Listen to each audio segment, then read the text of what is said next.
There are truths so powerful, they don't get erased.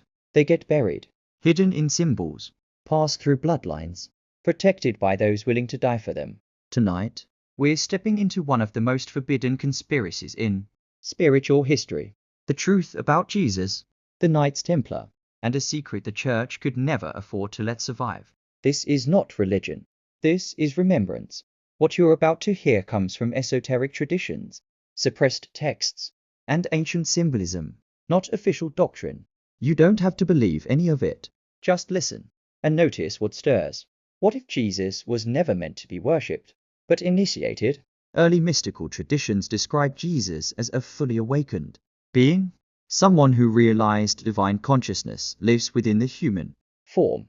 This knowledge was dangerous, because once humans understand the divine lives inside them, they no longer kneel. Now comes the part history softened, and scripture distorted. Mary Magdalene was not a sinner. In suppressed texts, she is shown as a teacher, an equal, a keeper of wisdom, and in some traditions, the chosen partner of Jesus. The sacred feminine was not lost. It was silenced. Centuries later, an order emerges. The Knights Templar, officially warriors, unofficially guardians of something far older than the Church itself. They were placed beneath the ruins of Solomon's Temple, where many believe ancient knowledge was hidden. After this, the Templars changed. They became wealthy, powerful, informed. Knowledge does that. Here is the secret that threatened everything. Some esoteric traditions claim Jesus did not leave this world without legacy, but through Mary Magdalene, left behind a living lineage, a bloodline, protected, hidden, moved through Europe, and guarded by the Knights Templar, not because it was royal, but because it was divine. If you feel that Jesus was a teacher of inner truth, not something meant to be worshipped from afar, hit the follow button.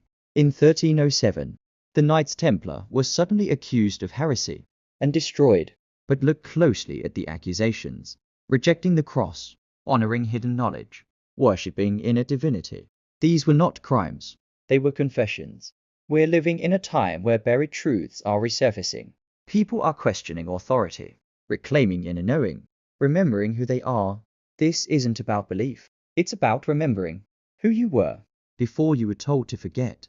And if you're drawn to hidden history, esoteric truths, and divine knowledge passed through time, follow this channel and continue the journey.